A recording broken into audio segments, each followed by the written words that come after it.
Cordial saludo.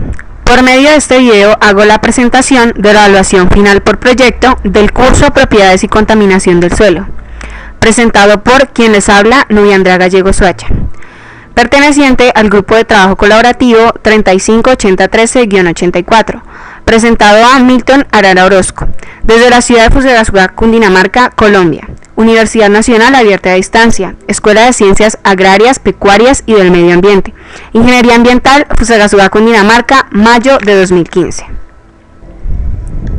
Diagnóstico del problema. El suelo de la sabana de Bogotá, Colombia, actualmente se encuentra en uso para cultivos de hortalizas como repollo, brócoli, apio, lechuga y cebolla. El manejo de estos cultivos en la actualidad se realiza de manera convencional, resaltando el uso de pesticidas, herbicidas y riego por aspersión. El riesgo de la zona proviene de una fuente hídrica superficial, que aguas arriba tiene vertimientos industriales. En los últimos años se ha visto reducida la productividad de los cultivos y adicionalmente se han encontrado tasas de metales pesados en sus tejidos vegetales, que incluso llegan en algunas ocasiones a sobrepasar los límites máximos permisibles que establece el ICONTEC para este tipo de alimentos. Estudios realizados por la autoridad ambiental indicaron que elementos como el cadmio, arsénico y plomo sobrepasan significativamente los límites de toxicidad en el suelo, llegando a ser retenidos por la materia orgánica y absorbidos por las raíces de las plantas. Estos metales pesados hacen que las plantas se dañen y asimismo las personas al consumirlas, este tipo de hortalizas, pues tengan enfermedades y patologías. Se puede decir que esta problemática afecta no solo a los productores de la zona, sino también a los consumidores de los productos en fresco, quienes corren riesgos sanitarios por intoxicación.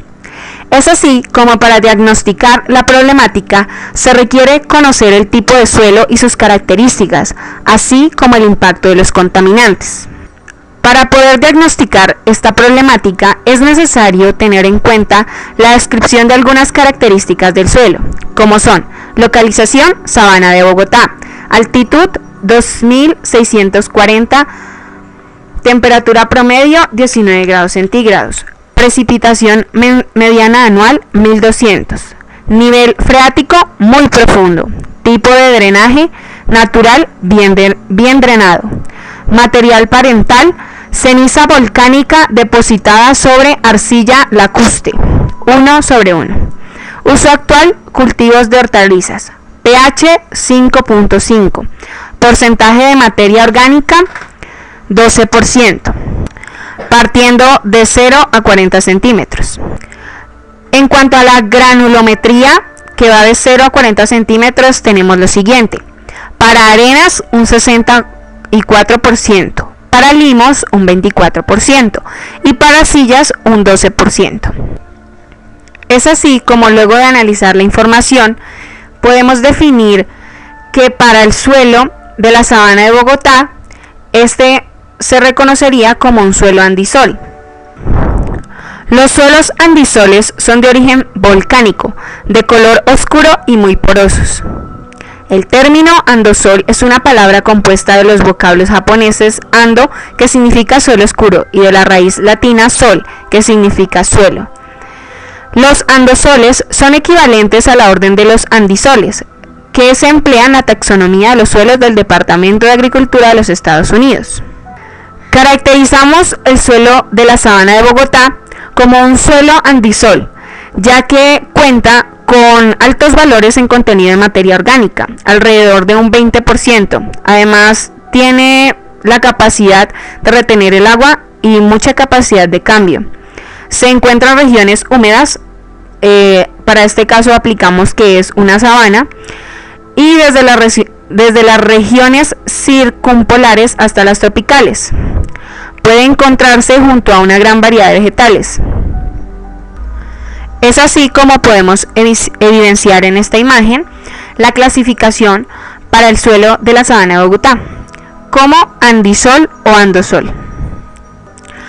Partiendo de la información anteriormente dicha, decimos que el suelo de la sabana de Bogotá tiene un piso altitudinal considerado como montano bajo, ya que su altitud está en los 200 metros sobre el nivel del mar. Esta información la encontramos en los pisos altitudinales climáticos y su temperatura característica en el sistema de clasificación de las zonas de vida de Holdridge. Asimismo, podemos decir que según las zonas de vida de Colombia, según Holdridge, tomadas de Espinal, encontramos que para la precipitación media anual de los 200 metros encontramos el bosque húmedo montanoso bajo. Se puede analizar el diagrama triangular de las clases texturales básicas del suelo. Es así como podemos decir que es un suelo franco, porque se caracteriza por la cantidad de que en sus componentes se encuentran en óptimas proporciones. Son suelos ideales para la productividad agrícola, debido a su textura relativamente suelta, heredada de la arena, a su fertilidad procedente de los limos incluidos, y al mismo tiempo con adecuada retención de humedad por la silla presente. Cuando los suelos tienen un poco más de arena que el óptimo, se les llama franco-arenosos, o en caso contrario, si lo que está en exceso es la arcilla, franco-arcillosos. Al suelo franco algunos autores le llaman margma, de manera que los nombres equivalentes serían margma arcillosa y margma arenosa. Las texturas francas son ideales en la agricultura. Estos suelos ocupan gran parte de las laderas colombianas. Tienen su desarrollo a partir de rocas recientemente expuestas. Al hablar de porosidad para los suelos franco-arenosos, decimos que su velocidad de infiltración es rápida, una estructura granular que facilita el movimiento del agua y del aire. Los contaminantes en el suelo tienen su origen desde escenarios de afectación por contaminantes de alta solubilidad en suelos de texturas bajas y gruesas, contenidos de alta materia orgánica, indican alertas por la posibilidad de contaminantes, por la posibilidad de que los contaminantes subterráneos incrementen su magnitud del problema. Es así como podemos decir que para el caso de este ejemplo, en la sabana de Bogotá, los contaminantes que más se presentan son metales pesados y pueden incrementar gracias a las cualidades que tiene este suelo. Ahora vamos a clasificar el suelo de acuerdo a su pH. Y decimos que el suelo franco-arenoso se caracteriza por ser áspero, mancha las manos y no forma ninguna figura. De acuerdo a la clasificación del suelo, según su pH, es un suelo muy ácido. Este tipo de suelos son ideales para el cultivo de zanahoria, maíz, algodón, pepino, lenteja y tomate. Decimos que según el pH y la tabla con la que contamos, para el suelo de la sabana de Bogotá, contamos con un pH de 5.5, diciendo y definiendo que los cultivos son tolerantes.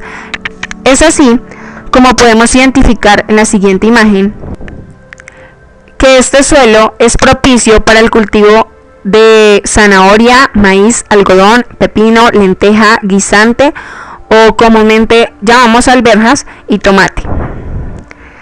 Aunque vemos que la forma de utilizar este suelo no es para este tipo de cultivos. El pH influye tanto en sus propiedades físicas como químicas.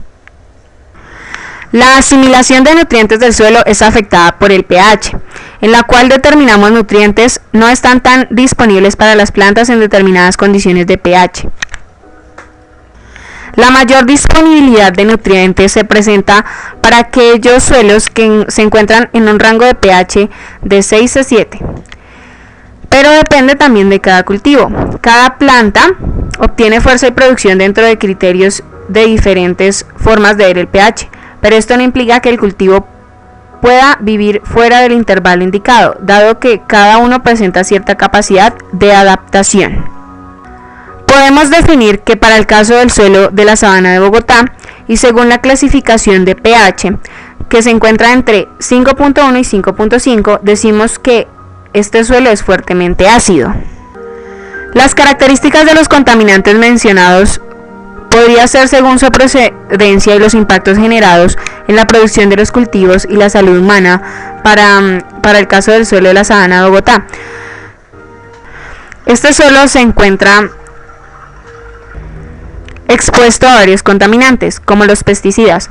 Estos contaminantes son compuestos químicos que son incorporados a los cultivos, esto con el fin de preservarlos frente a las plagas y enfermedades que los atacan directamente y los dañan, produciendo daños en los frutos, y también pueden producir daños a la cosecha. Otro de los contaminantes son los herbicidas. Estos contaminantes son productos químicos que se utilizan generalmente para impedir el desarrollo de las plantas indeseadas en terrenos que han sido o están siendo cultivados. Dichas plantas poseen características como falta de difusión o dispersión, gran resistencia debido a su elevada producción de semillas. Estas afectan directamente las cosechas, ocasionando su reducción, afectan la recolección, dificultando el proceso de recolección y otros factores. El riesgo por aspersión también es uno de los contaminantes para el suelo. Este sistema de riego lo que ayuda es a imitar la lluvia para efectos de humedecimiento de los cultivos. El agua destinada llega a las plantas por medio de tuberías y aspersones, teniendo una presión determinada al fin de que al final se remoje la superficie a desear en modo de gotas. En cuanto a las ventajas del riego por aspersión, podemos encontrar que se encuentra un ahorro en mano de obra y es muy fácil de usar. Algunas de las características negativas o de afectación para el terreno al usar el riego por aspersión: en cuanto a los animales, se puede crear una alteración o destrucción del hábitat de la fauna u obstrucción del movimiento debido a la mala ubicación del sistema en lugares que pueden ser poco apropiados, o puede existir alteración o pérdida de la vegetación de la zona aluvial y trastorno de los ecosistemas debido a la ubicación impertinente. Por eso es necesario que a la hora de ubicar los riesgos por aspersión se vea un terreno que no dañe a la fauna y al microhábitat y la microfauna. Con esto daríamos por terminado la descripción del problema. Ahora vamos a hablar de las hipótesis. La hipótesis que se plantea para el suelo de la sabana de Bogotá es que permite fijar fundamentos que dañan el suelo, y estos causan una gran problemática, ya que en este suelo se encuentran restos y cantidades abundantes de metales pesados. La pérdida del suelo de la sabana de Bogotá, en cuanto a hablar taxonómicamente, decimos que consideramos que es un suelo franco y este suelo se considera apto para la productividad agrícola. Al tener estas cualidades, permite que de alguna u otra manera haya movilidad en cuanto a los mantos acuíferos y asimismo haya acumulación de contaminantes que finalmente llegan a dañar las propiedades del suelo y la fertilidad de este.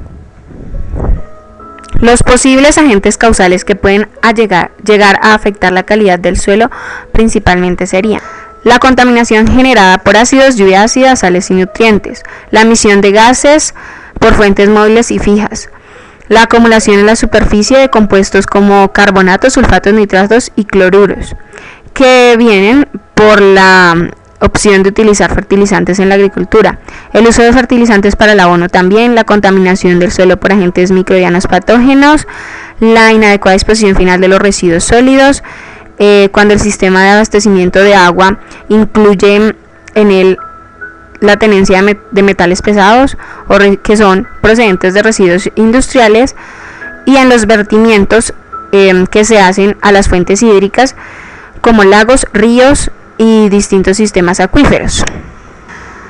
Es importante resaltar que no solamente el alto índice de metales pesados puede ser la causa de la infertilidad del suelo y los alimentos, que de allí se originan otros factores a tener en cuenta, como son la concentración, la movilidad y la reactividad de estos componentes en el ecosistema.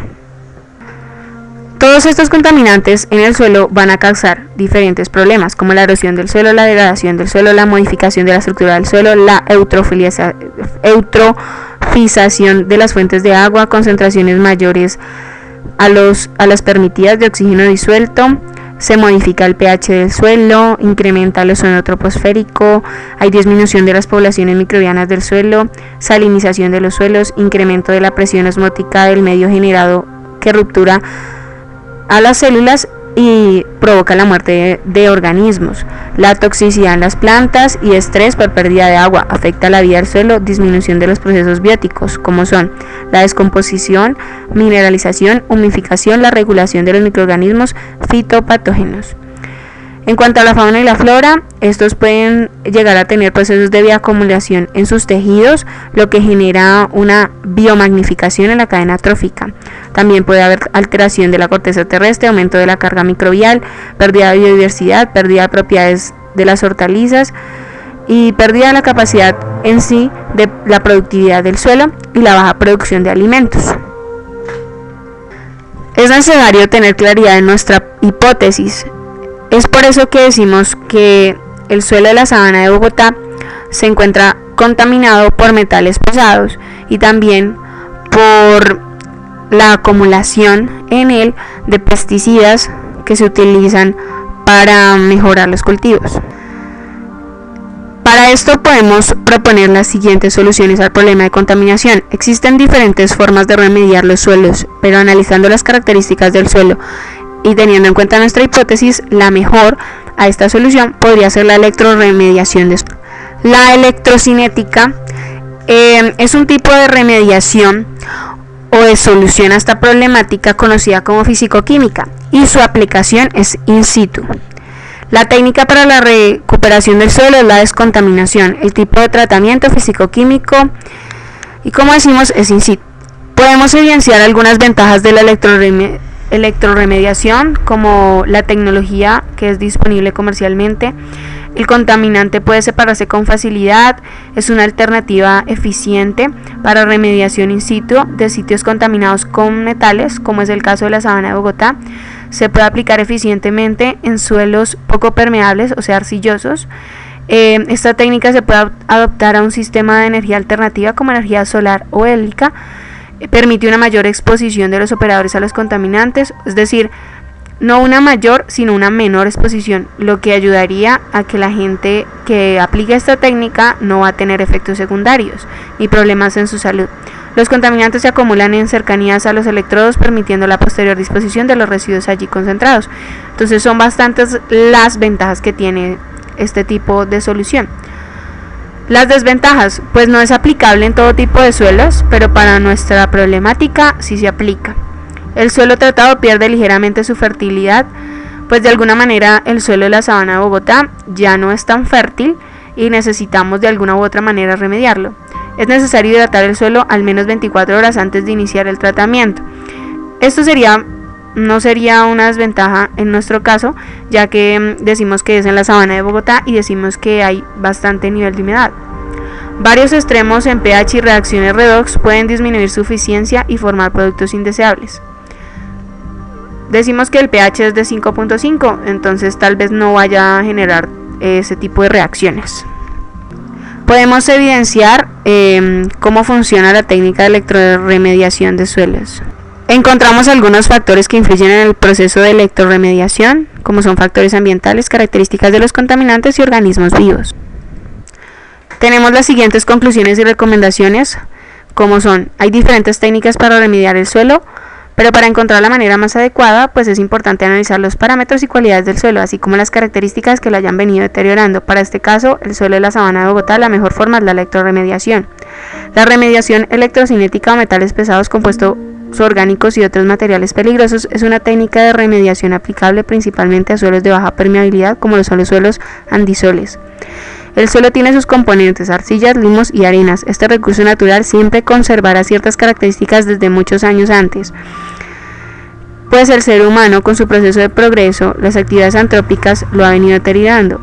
De alguna manera es importante buscar conservar las características de los suelos y encontrar sus cualidades y características para así saberlos aprovechar de la mejor manera. Aquí evidenciamos la bibliografía utilizada en los diferentes momentos del trabajo colaborativo, tanto trabajo colaborativo 1 como trabajo colaborativo 2 como trabajo colaborativo 3. Gracias.